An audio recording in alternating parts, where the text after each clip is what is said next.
What kind of presents are popular in your country? It depends on the receivers. For children, toys are the best choice. For youth, souvenirs are recommended.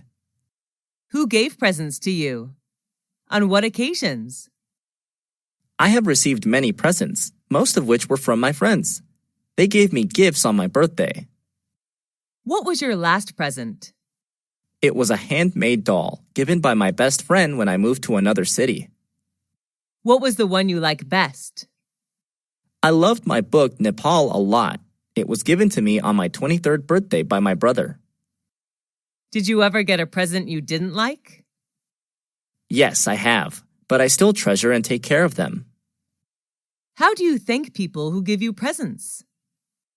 I gave them presents that they would like. What are the times of the year that people give presents in your country?